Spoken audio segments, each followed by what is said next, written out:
Значи, дами и господа, искам да отбележа колко е чиста стаята ни вече, в момента не снимам нищо. Така.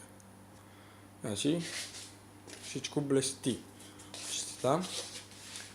После ще кажете, че мъжете не сме може да чистим. Сгърнахме всичко. Дистанционното е под перфектни 45 градуса спрямо телевизора. Всичко е перпендикулярно, изправено, страхотно. Опа!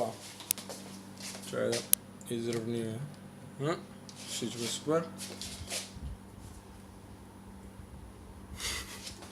И тараста. Малко е мръсна, но няма проблем. И това всичко са бокуци. Също това 3 са бокуци. Това е нещата, които ни останаха.